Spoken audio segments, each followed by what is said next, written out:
I mean, we're still not on Apple Music, but we were so confident that we were going to be launched on like Spotify, like, yeah, Apple Music, YouTube. I'm here. And I'm like, this is going to be so easy. And I like make an account and they're like, you're not a business. And I'm like, I'm not. What do you mean? That's mean to say. How dare Just you? ask my mom.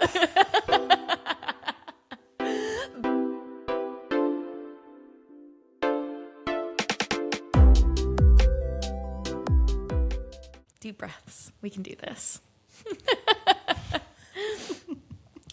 I feel like I'm, what's the word? High? Drunk? Neither of those. Oh. I feel like I'm in an, Simulation. I feel like, I feel like I'm in an alternate universe, you know? Like, I feel like I'm on like a different timeline right now. So I feel like... Because it's not Sunday. Yeah. It's Tuesday. It's Tuesday. It's really fucking me up. It's Tuesday. You want to know? You want to know what happened? It's because I didn't do Q&A Sunday. I did Q&A Tuesday. So then the universe was like, "Fuck you! You're gonna record on Tuesday." That's what happened. We know now. It's my fault. My mind is blown. Yeah, I'm so sorry. Well, thank God I'm not blaming myself anymore. Yeah, it's me. It was your fault. But you know what the benefit of this is? Is that we know Tell that me. the episode's gonna be good. It's gonna work. You know what's going to happen, though? Nothing is going to let me load it. Everything's going to drop on, like, a Thursday. Next Thursday. Next Thursday. What's up, peaches? Welcome back to another episode of Growing Into It. To absolutely no surprise, we fucked up again. We fucked up so bad. We were on a hot streak, I feel like, and then we immediately got humbled and just got like fucked multiple times with recording and edits and all that good stuff. Really, really grown into it. Yeah. I feel like we should have come with like a clown costume on today because I feel like I'm showing up to work and I don't know. Mm-hmm. I don't know anything. Yeah. I feel like I'm in a dream. Yeah. You're going to get there. Thank you for joining us for another episode that we will hopefully release. It's been a hot minute since we have recorded in general. We were off for 2 weeks for recording. So I missed my podcast wife for a little bit there. But we're back into it. So how's the last 2 weeks been for you? It's been good. We've been doing renos or home improvements. And it's mostly just been in the upstairs. We're in a townhouse, so we took out carpet and we're laying down vinyl. Hell yeah. And neither of us have done that before, so it's been a little bit of an experiment, just like this podcast. Guys, I'm just trying new things here. Yep. But it looks so good, and we didn't bite each other's heads off fully. Like, we're still married. There you go. We love that. Yeah. While I was doing home renos, so this is our second thing we did in the house. We did the bathroom downstairs first, like a few years ago. And then because we decided to live in our townhouse for a couple more years, we're going to touch up a lot of stuff. So the carpet upstairs was one of the things. And, you know, guys, like some of y'all haven't been through home improvements with your partner. And it shows. It's a good relationship test. It really pushes your limits. It teaches you really good communication. A lot of good learning moments from renovations. Have you ever played Overcooked? No. Okay. So, well, actually, technically, yes. I feel like you recommended it. I think, and sure. then Ty and I played it, and I was really bad, and he got really frustrated, so we stopped. Yeah. playing it. So I'm like pretty positive that this is a cheat for figuring out if you're a good fit with your partner is Overcooked, and then when you live together is Home Improvements. Yep. Yeah. And Well, then, we've both passed the test Yes. so far, so that's really so far exciting. so good. Yeah, but that's about all that's been going on. Yeah. With me, that's Very consuming. Yeah, for we you. like took up all of April weekends with that. So, and then Yeah. I cheat and I leave for a couple hours on Sunday to come Nice. here and pretend to record something. Yeah, it's like your affair. Oh, I'm going to the gym. Oh, Paige and I are podcasting. Podcasting. That's what we do. Oh my goodness. Okay. What's been going on with you? Nothing too crazy, like the normal work hustle. Ty and I went to a comedy show on Saturday, which was really fun. We got tickets as a Christmas gift from one of our family members, so we didn't know anything about the comedian. Wow. And he Brave. was funny. Well, we didn't want to know either. I'm like, we could look him up, but I kind of like I wanted it to be a surprise, so we didn't Okay. look him up at all. And so he had an opener, and the tickets were general admission, so just you went and sat wherever you were. During the intermission, I went to go get Ty and I drinks, and then he calls me and he's like, "Hey, like the receipts open in the front row, so we got moved up to the front." And I was like, "Sick, that's great. Take a seat." Like front row center, and we find out this man's entire show is crowd work. Oh my God. And Brave. honestly, yeah, first of all, I'm like, that is fucking sick. The talent. Like a slight introduction, a little wrap up at the end, but 95% of it was literally just winging it and talking to people in the crowd. And he was funny. Like we had a really good time. And you guys were up front. Yes. And we got picked on. And I loved that because You're I'm such a me. pick me. Yeah.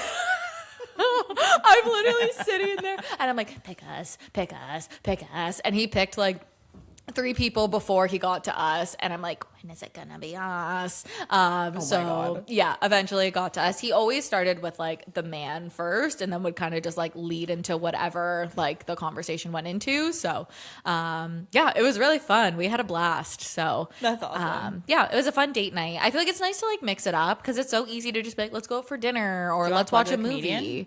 Do you want to plug the comedian? Oh my God, yeah, I didn't even say his name. I mean, he has like 50,000 followers, so I don't think he needs anything from me.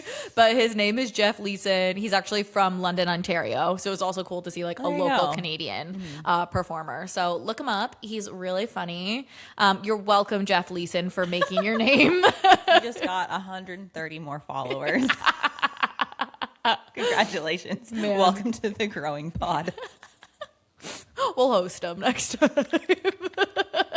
Jeff Leeson, come on our podcast. Please come on our He'll probably podcast. just roast us the whole time. That would be amazing. All right. So today we're talking about something that honestly no one prepares you for as an adult, which is being bad at things again. Or still. Yes, true. As adults, we quietly stop trying new things. And a big reason is the discomfort no one warns you about. You're going to be bad at it. And by your late 20s or your early 30s, there's like this unspoken expectation that you should have it together or at least look like you do. So instead of putting yourself in situations where you might struggle or you might look silly or inexperienced, you stick to what you know. So the moment you try something new, you're kind of hit with this like jarring realization of, wow, I'm like actually not good at this. And suddenly it feels a lot harder to accept that than it used to.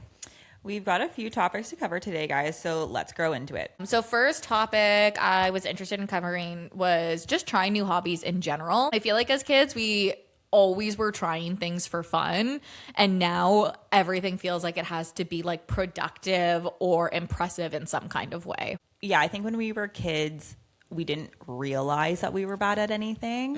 And that's kind of where, as an adult, we know what it's supposed to look like when you're good at whatever you're doing, whether it's like a sport or a hobby, like painting or something. As kids, we're just like, oh, I'm just going to do this. This is so fun, da da da. And then someone comes and is like, oh, you can do this a little bit better. And then you're like, oh, okay, sick. And then now you go into it, you already know what it's supposed to look like when you're good at it. So if you're not hitting that right away, you're extremely discouraged. Yeah. And kids are so open to criticism too, right? Because there's no like taking it personally. There's no like external pressures really in general when you're a kid. So yeah, you're so happy to be like, oh, I do it differently and now it's easier. This is great. And then you learn. But then for us, like you said, we know that we should be better at it. And then we get upset that that doesn't happen just like that. Yeah, exactly. Yeah. Do you think that we've like lost the ability to do things for fun as an adult? I have. Can confirm. Yep. You really don't like being bad at things. I hate being bad at things. And it's really a hit to the ego when you're married to someone who's good at everything. Yep. Yep. So But he's also, because I really like doing things with my partner, it's actually like made me more willing to try again. Okay. So like golf, for instance, I swore I would never try golf because I knew it was something that like it's not a natural feeling to swing a golf club. Yep. And I know you have to have patience, and like there was just so many things I'm like, there's no fucking way I'm ever doing this. It's not for me. But Andrew does it all the time, and it's like 4 hours for It's 18 long. holes. It's long, but it's fun because it's a walk. It's a a walk. little journey It's a hop in the for a sun. walk. Yeah. You get a little cocktail. I say that. get a tan? Yeah, exactly. Like, come on. That aspect of golf, I love that. I even say to Time, like, can I just like not pay to play and I can just like come for the journey? Because it sounds really fun. I don't want to miss out. Right? And it's like usually on a weekend he goes. And I'm like, that's 4 hours away from me. Why do you want to be away from me for so long? So I wanted to start doing it. And I'm not like the worst person ever. Like he said, it was great that I could hit the ball. Yeah. And lift it from the ground. There you go. Great. But yeah, it was extremely frustrating. And it's hard for me to take advice from people. I don't want them to be like over explaining. And I'm just like, and I'm trying. And it's like you're trying to do You A, but kinda- they're explaining yes. B and C. And you're like, Yes. okay, I need to focus on A right now. Or I need to get that figured out. We started by going to the driving range because it's just like step one. Let's not do 18 holes. Yeah, that makes sense. Let's go to the driving range. Let's figure out what these clubs are. But I'm also like, leave me alone for like an hour or however long we're here hitting these balls. Let me just go through all these clubs. Let me figure this out. If I have a question, I'll ask you. Because let me just try to find the fun in this. Yeah. If I absolutely hate it, and to be fair, he knows that if I didn't lift the ball, if it just kept hitting the ground, I wouldn't have fun. So his goal, I think, was for me to at least get it off the ground. Yeah. But other than that, it was just me just like repetitively hitting something. And I'm like, oh, okay, I can kind of see the fun in this. And then it just kind of escalated from there. So the biggest thing is just one step at a time. Yeah. Yeah, which for me is really hard to do because I'm so competitive. So if I'm not good at it, I'm like, well, I'm not going to win. So I'm not going to I'm try. not going to play. Yeah. I want to win. Yeah. I'm here to win. And if I am playing and I'm losing, I'm going to be cranky. But yeah, being bad at something is it's a really hard pill to swallow. Yeah. But it is, I think now as I'm getting older, like as I'm getting into my 30s a little bit more, I think between like 20, like a little like after college to now, I just wanted to be good at everything. And I didn't really give other things a try that would have been new to me. And now, because I don't want to just stay in this little bubble, I have to accept that I'm not going to be great at everything. Yes. But it can be like, it's intimidating. It's intimidating to go to a golf course and have people waiting behind you. It feels so embarrassing to be new at something or just Yes. like overall not good at something. And then when, you're in a situation like golf and you have like people behind you waiting for their tee off and you have to finish your turn, it feels so embarrassing. Like I hate that. I've gone golfing like a few times with Ty and I just feel so awkward. And then I get in my head and then I somehow do worse, right? It's like this cycle that just plays out. But then, I say like, Ty's like, what's wrong? And I'm like, I'm so overwhelmed. All these people are like staring at me. And he's like, Yes. no, they're not. Yeah. He's like, they are literally on their phone drinking beers. Like they are not paying attention to you. And I think that's the problem is people get so convinced that everyone is watching them and judging them. And honestly, probably 70 to 80% of the time, no one is really paying attention to you at all. For sure. I think that is the case with quite a few things that even our audience was saying that they would try, but they haven't yet because of fear of either cringe or the ick, embarrassment. Being bad at things in general. Like we had asked that whole on a scale of 1 to 10, what's your comfort level of being bad at something? And pretty well everyone rated 5 or below. It's definitely an adult problem. Because I'm sure if we asked like kids, like nieces and nephews and stuff, what their comfort level is trying something new. They'd be like, You're like, what do you mean? but yeah, there was a lot of like sports and hobbies. Someone said literally run for office if I wasn't afraid of being bad at it and failing. But like, have you seen the people in office? yes. Pretty well everyone said they had a hobby that they've wanted to try, but they haven't, whether it is a fear of being bad at it or a fear of being judged by other people watching you do it, right? So it's sad to see, because I feel like everyone is always like, just go out and try it. And then so many people don't do it just because of those like internal fears and internal stressors that they can't seem to get over, right? Yeah, and if it's something that you really want to try, I think the biggest thing is to just do one step at a time. So even if we take running for office, if you just start small and like go to, actually that's a bad one to start with. I have no fucking idea how you start. I think you go to like local township meetings. Great. Oh, you should talk on this. Keep going.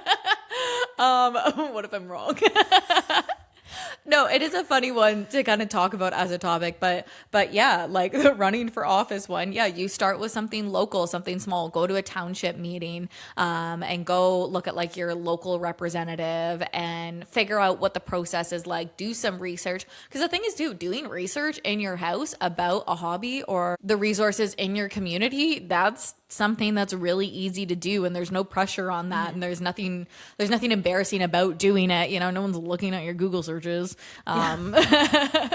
So that's always something you can start at, right? And even something like painting, like get some brushes at home, follow a YouTube video, literally just like paint some flowers, figure out what painting medium you might like, whether it's watercolor or oil and like, don't start even painting anything. Like, just take paint and a brush and like slosh it on paper. Yep, exactly. And then too, there is so many available resources online, so much stuff you could do in your home, but even doing beginner classes is so much fun. And when you sign up knowing that it's a beginner class, like everyone there is going to be a starter, whether it's pottery or painting or cooking. Like those classes are so much fun because A, you could go with friends or partners, B, you could potentially meet people there, and then C, it's a way to like build up your confidence and potentially learn something and get better at that skill by being taught what to do. And too, with that, I know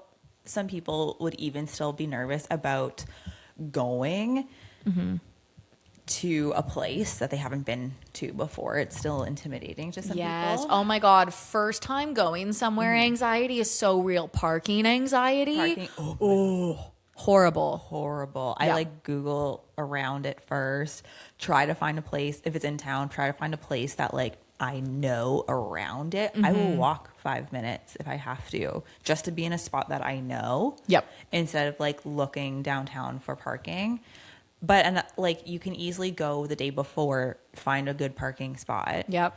Or go super early. Go like so 30, 40 early. minutes early. Sit in your car and scroll for a little bit. Call someone on your drive, right? Do something to kill the time. But at least then you're there and you've given yourself enough time to be there. And then you're not stressed about that with like 10 minutes to spare. And then right? it's also nice to like go early and decompress. Like decompress again. You were like adrenaline getting a parking spot. Decompress, just go back on your phone, go inside if you want to. If you're not ready for that yet, just sit in your car for 5 minutes, 10 minutes, and then go inside a little bit early, a couple minutes early. So if you need to figure out where everything is, you can.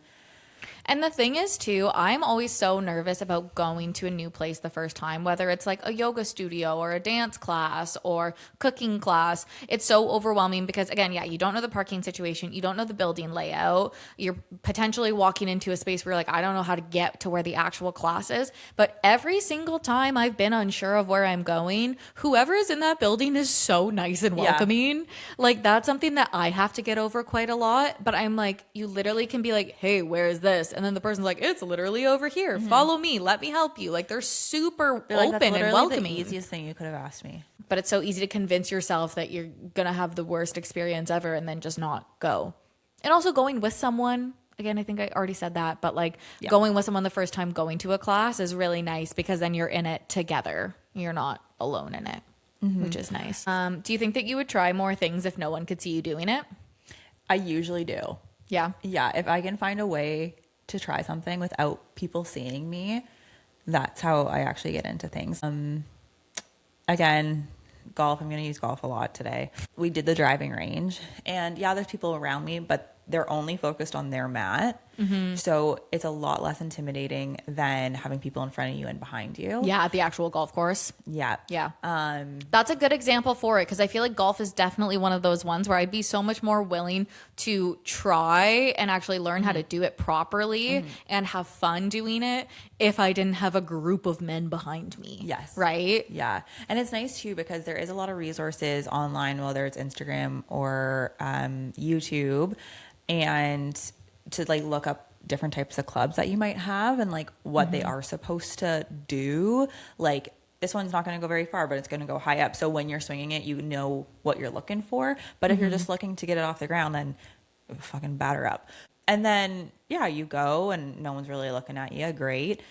Another one is like when I started going to the gym, I would go at 5 a.m. because no one's around. Like everyone there is just there to put their head down, do their shit and leave. Like no one's just hanging out like the 6 p.m. club. Right. Yeah. Everyone's just, it's a social thing at 6 p.m. It is not social at 5 a.m. No one goes to socialize at 5 a.m. Yep. Everyone's in their own world, focused, being like, I got to get to work in 2 hours. Like I'm here. I'm ready to go. People there at 5 a.m. Yeah, that's nice. And like, yeah, not everyone's going to get up at 5 a.m. But for me, that's what worked. And then I could also try, like, even when I was getting more comfortable with whatever I was doing, I could try different machines. Yes. And look silly because no one was around me. You can actually read the little explanation on the machine of how to do it. I could go on it backwards if I thought that's how it went.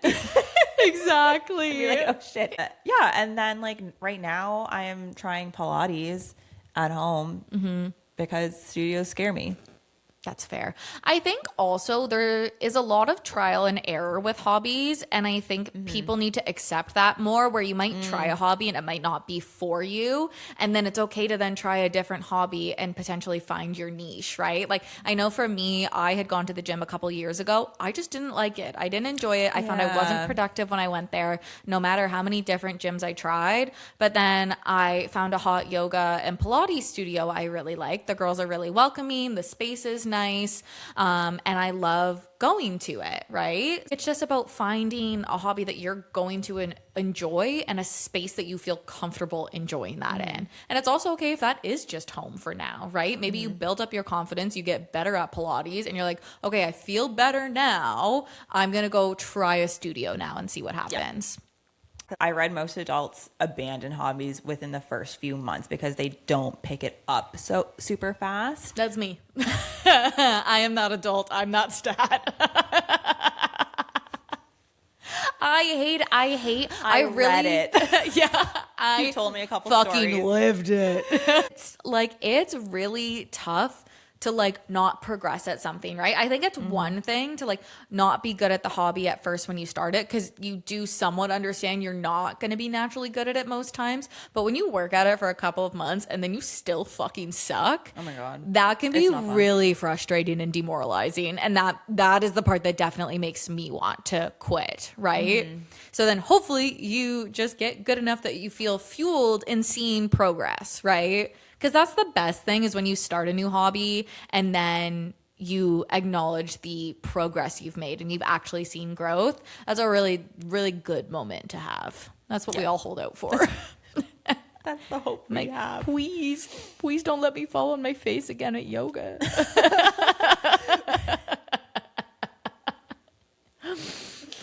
Being bad at a hobby is one thing, but then there is also like changing your career or being bad or new at something in your career. And that's a whole other ball game. That's like a new level of being bad at something. Like starting a new job, starting on the bottom is tough. Or starting a new career entirely Oh my God. is so, so scary as an adult. Because again, we don't want to be bad at anything, right?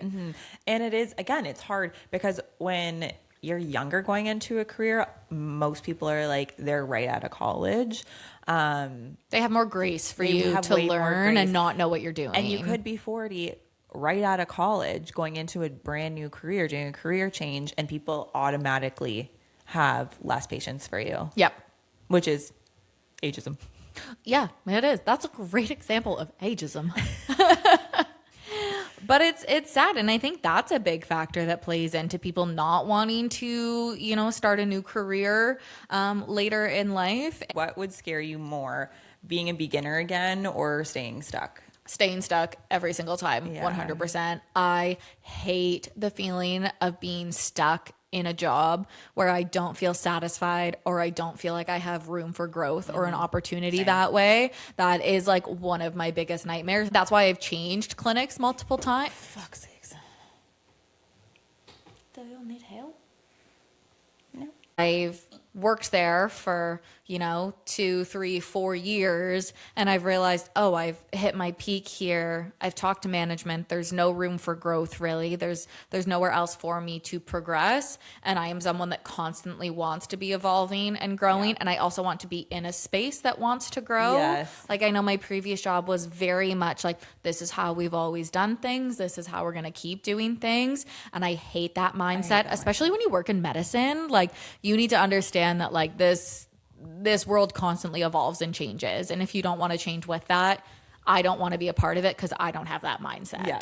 That's So, a value thing. Absolutely. Yeah. And you're the same too. I'm the exact same way. Yeah. You need to be. I need to be constantly learning, and I need to work for people.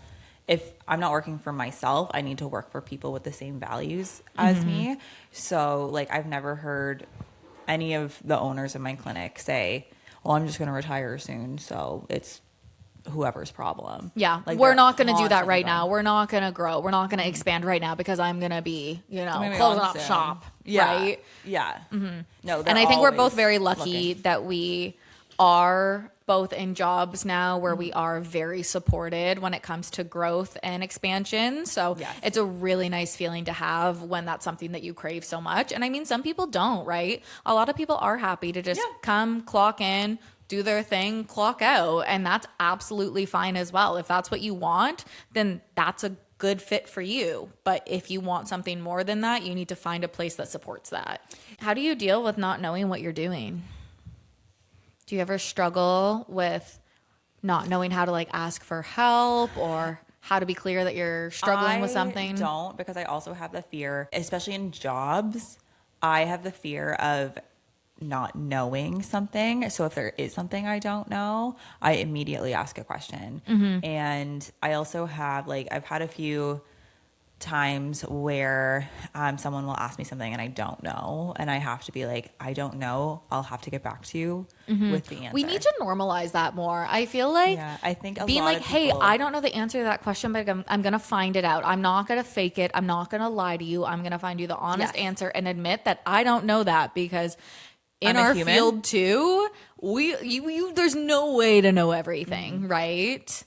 And like, yeah, although I'm specialized and like I'm still learning to get more certifications, but that doesn't mean I know everything. I'm still constantly reading articles. I'm still constantly listening to people who know more than me. So yeah, once in a while, somebody is going to have a really good question that I don't know the answer to. So I get to have the ability to learn as well. Yep.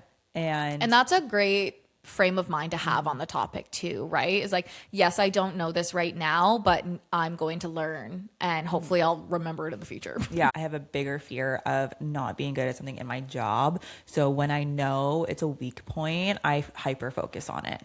Yeah. Yeah.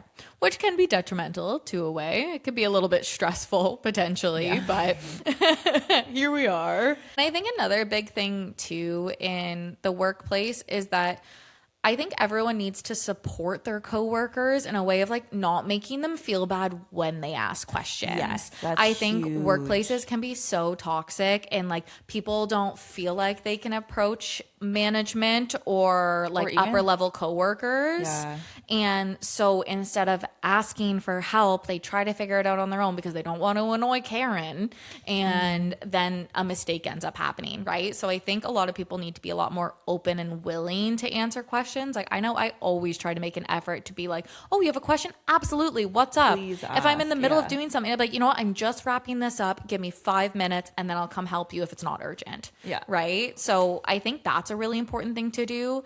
And also just like checking in with your coworkers. Like I know right now I've been training a few people at my job and I make sure to check in with them at like the end of the week. I'm like, how did your week go? How are you feeling? Do you have any questions? Do you like have weak points right now that you want us to review? Like just be that open-minded, open line of communication. And that's going to be so much more successful for the business and for your coworkers. Great point. If you are the person that isn't bad at it, that you know you're the pro in the area, like let's spread the knowledge. Exactly. Let's be the person that you would want to come to. Supporting growth is so important. And I think it's something that gets really underplayed a lot, especially in the workplace. I think people just want their coworkers to know everything and just leave them alone and let them do their thing. But that's not what's going to happen in a workplace majority of the time. Have you ever experienced imposter syndrome? Like all the time. Yeah. But it's a very like fake it till you make it in a safe manner. Obviously, you're not, like we just said, I'm not going to pretend to know everything. But I do know quite a bit about my niche. So is it intimidating that I am going to speak to 3 vets and a few techs at a clinic about what I do? Yeah, it's intimidating. There's am I qualified to do this manner? But I am. I have done the extra education. You have to remember that you're in this position for a reason. So you have to give yourself a little bit of confidence. It's a muscle that you build. Yep. Is confidence. 100%. I think when you're in your job for a couple of years, it's crazy to kind of look back and realize, oh, wow, like I've been doing this for 5 years now. I know a lot more than I did 5 years ago. Like your confidence does start to build once you can kind of reflect back and see like, oh, I couldn't have done this 2 years ago. I would have struggled to do this, or I would not have been able to talk to a client that way. So I think a lot of like taking a minute to self-reflect and think about where you were 5 years ago is really helpful. And I think also just diving the fuck in. Like you're never going to learn something if you don't put yourself in the situation to learn it. Even at my job right now, I do a lot of like administrative roles that I never would have done at my previous clinics. And I would never have like stepped up to try to do, but now I put myself into the position where I have to learn how to do it. And I feel like so proud of myself. I'm like, this is sick. Yeah. Like I know how to do the stuff that I didn't know how to do, 6 years ago. And it's a cool skill to develop. And now I teach other people how to do it. So I think just putting yourself in the position to learn. I know it's scary, just like trying new hobbies is, but like growth and development at work happens by putting yourself in the position to learn things you don't know. And I think it's important to do. You gotta do it. Yeah. So You gotta spread those wings. spread those wings, baby girls. But also I experience imposter syndrome all the time, With this podcast. Yeah. Perfect segue. We wanted to touch on kind of launching something imperfectly. And our podcast is the exact epitome of If this you guys segment. haven't noticed, We're not professionals. It's crazy, guys. We haven't been doing this for a long time. I know what you're thinking. I know you think we're professionals here. But yeah, I feel like the podcast is something that we did dive into with not really a lot of knowledge. I mean, you're a big researcher. You did a lot of looking into like the mics and the setup and the program and all of that. So you did the research that was needed, and we recorded a few episodes before we actually launched. But like, did you feel ready when we launched our first episode? I think I was just like ready to get something out there. Like when we launched our first episode, I think we had like 2 episodes like ready to go. Yes. Yeah. But like I was really just enjoying the process. What we're building is kind of a brand built around growing into it and learning and being transparent on we're not good at this right away. Yeah. So that was comforting as well to just be like, guys, we fucked up again. Yeah, it felt very on brand, honestly. Yeah. Just kind of matched with what we are creating. Like I remember we're still not on Apple Music, but we were so confident that we were going to be launched on like Everyone's Spotify, like, yeah, Apple Music, YouTube. I'm here. And I'm like, this is going to be so easy. And I like make an account and they're like, you're not a business. And I'm like, I'm not. what do you mean? That's mean to say. How dare Just ask you? my mom. But yeah, and like for me, it definitely felt like almost like a fever dream. Like I felt like we were creating so much and recording and doing all this stuff. And then I feel like the actual day it released, I was just like, oh my God, it's real. Like this is actually happening. This is real. This is content that anyone can listen to, right? Not just people we know. And obviously right now, the only people that are listening pretty well are our family and friends. But eventually this can reach people that we don't know. And that's like a really crazy concept that I still feel like I'm not fully accepted at this point. I'm almost more comfortable thinking of random people listening than people who know me. Yeah, that's a fair point. You know, it is a lot of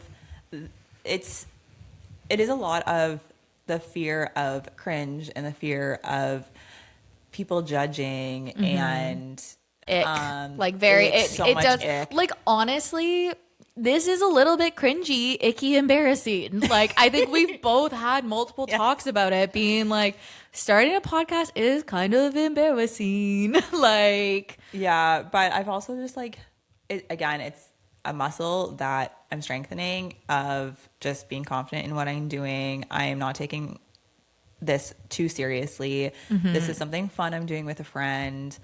I can't wait to talk to other people about it. And like in our interviews, I'm really excited about that. If anything, it's just something that I get to learn. I get to learn how to edit something. I get to learn how to interview people. If anything, if it's just for me and you, at this point, I'm just fine with it. yeah, 100%. Like you said, this is just something to do. This is not something that we're trying to, I'm not quitting my job tomorrow. No. Like this is something that we do on the side as a creative outlet, as something to kind of get us to be closer together. And I think it's really nice. And, I am worried about what people think, right? It definitely gets nerve wracking. Yeah, I'm not going to sit here and just be like, I don't care what people think. Of course. Yeah.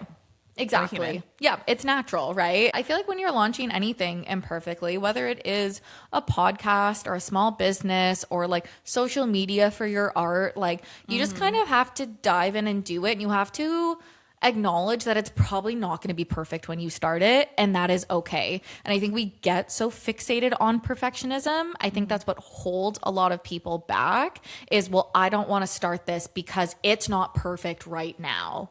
Yeah. And then it never gets started because you're constantly criticizing it and wanting it to be perfect. And honestly, once it is out, and I think you experience this, I was kind of just like ready to let go and let people see it. We got it as good as I was comfortable with. And I know the only way you get better and it does get more perfect is learning how people view it and see what worked, what didn't work.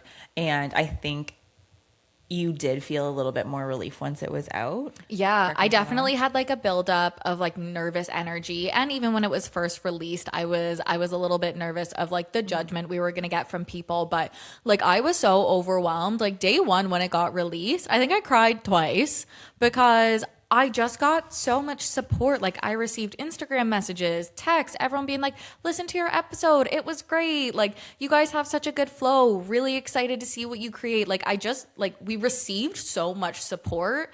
And I think that was a really good moment for me to be like, yeah, fuck it. Like we're doing this thing. I'm proud of it. I feel like when people first started talking to me about it, I was like, podcast. Like I remember like my boss and her partner were like, oh, we listened to it on our drive. And I like went flush and like didn't know what to say. But I've already come to learn like this is cool and I'm proud of it. And now when people say, oh, I just listened to your most recent episode, I say things like, that's great. Like, what was your favorite episode? What was your favorite part? Like, I feel like I'm understanding, like, I can take up space, I can do this, and I'm proud of it. Yeah, being like, I am very much usually a person that's like, I need it to be perfect. I need to be like 100. I can 100% back this, and I can. But I am learning. Like, one of the things when I did do all my research for the podcast was all these other creators were like, launch it before it's perfect, because you're never going to launch it. And that is so true with so many things. There were some people that said they didn't something they want to try but haven't yet because they're scared of failing. Is like parenting. It's like, you'll never be ready. You'll never. If you're holding back because you don't feel ready, you will never do it, because it's something that you're not prepared for until you have a baby in your arms. And it's literally everything: career, hobbies, launching something. Being a beginner is part of that. That is how you grow. That is how you learn. And talking to people that have done it or listening to their content, that's how you learn.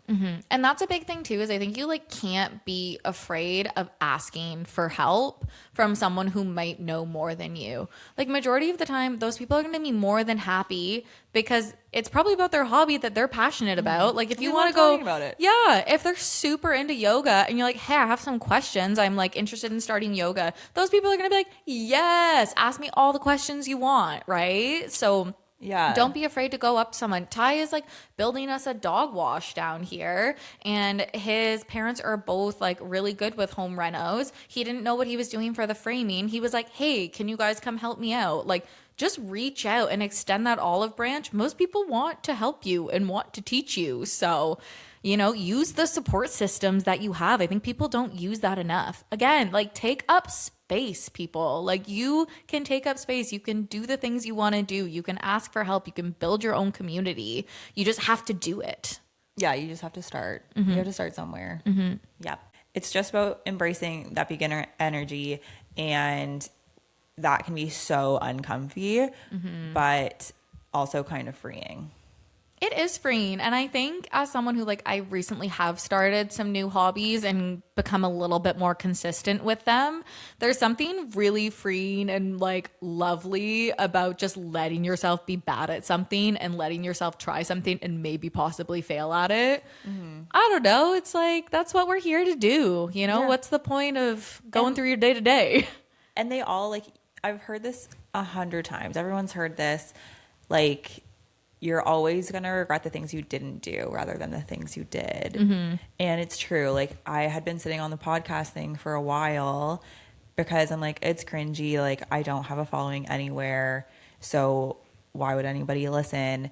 But if I still hadn't started it, I would still be like, I want to do it. I want to try. Yeah. That feeling never lets go if you don't ever try it. Yeah. And then I would have kicked myself if someone else I knew started a podcast, and it took off, and I'd be like, could have been me. Yep. Maybe not, but you think about all those what ifs, right? Yeah. One thing I think that makes being a beginner harder is the social media aspect of it. I think overconsumption of social media, like we said in the hobby topic, was you see people already there. And we did have someone say that more people are starting to show progress through social media, which I do appreciate, but it is still in 30 seconds. Yep. I have seen a few accounts that are like, I'm starting gymnastics and I'm 30. Yes. And I just follow that, and because they don't do it in 30 seconds. It's lovely. They're like, yeah, can't do a handstand, getting there, but still can't do it. Yeah. But that is more of a delayed gratification account.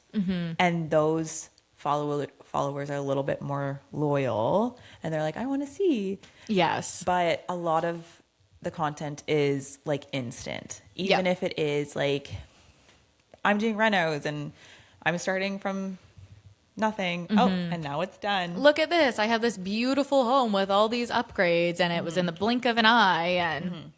And something that could have taken weeks or months, it still takes 30 seconds to a minute. Yeah. Or maybe they extended it to 2 videos and it takes a minute to 2 minutes. Yep, exactly. Yeah, I think social media plays a huge role in like the lack of motivation in people and the unwillingness to try something new. There's so much content out there. There's way too much to consume. There's way too many people with just like really unrealistic goals like of achievement, like just people that are in perfect shape, beautiful dancers, perfect artists. Like there's just too much to see online now. It's just like how people are consuming, because it's not, I think a lot of the times it is, yeah, you're seeing the professional of the professional. Yes, that's a good point. And I can look at that and be like, this is just like over, like this is insane. This is crazy. Yeah, this is someone that's been doing it since they were 3 skill. years old, like professionally done it. And then there's people that are like us and are just creating content, but have been doing it for a while. So they are a professional in that field, but maybe not in the same way. Like you just have to kind of filter the accounts I was just going to say that, like, your content consumption is up to you in a way, right? I know there was a lot of fitness influencers that I was following, and I'm my like, God. this is I just giving me a deleted a ton. really Yeah. unrealistic expectation. I'm feeling really bad about my body image. I just unfollowed them all, right? And you're still gonna like potentially scroll onto someone where you don't want to see it, but I think choosing to unfollow influencers, or just even like maybe people you went to high school with that you don't want to see their content, it's affecting you in a negative way. Unfollow them. You don't have to. Yeah, you don't have to see their You shit. don't owe them anything. Block them. You know, if it's that serious, if you're finding it hard to look at, block them and they will never pop up on your feed again. Yeah. Right? So it's just about curating your consumption to make sure you're seeing stuff that you want to see. I found it really funny because one of the questions we asked was a this or that, and it was learn slowly and enjoy it, or be good fast and hate it. And we both voted on this poll, and we both said be good fast and hate it, which is really on brand. We were in the minority. We were. Which was actually, I thought it was going to go the other way. Me I thought we were going to too. be in the majority. Yeah. So apparently we have something to learn from From our our own poll audience. response. Yeah, because 60% said learn slowly and enjoy it, and be good fast and hate it was about 40%. So I really need to learn delayed gratification. I just really Conscious struggle about. with consistent motivation. Motivation and consistency for me is really hard. Like I can be great for a week of doing the hobby that I want to do, and then I'll drop off and not do it for weeks. And I think part of that is the fact that I'm not good fast, right? So if I was good fast, I potentially would be more consistent. But it sometimes Be more can consistent be because you have more motivation to continue because you're already seeing results. Yeah, Yeah. exactly. Do you want to get into audience stories? Yeah, so we tried a new Q&A this week. I asked for some audience stories, and we did get some responses that we wanted to share with you. So the question was, tell us about a time you failed at something, what happened after, and what did you take away from it? Our story was from an experience in high school. It was when they did theater. They forgot some of their lines, and a cute boy brought it up the next day. Literally just the worst all around. Pretty sure that's why I hate public speaking, but I have become more comfortable speaking in front of bigger groups of people the more I practice from work, school, etc.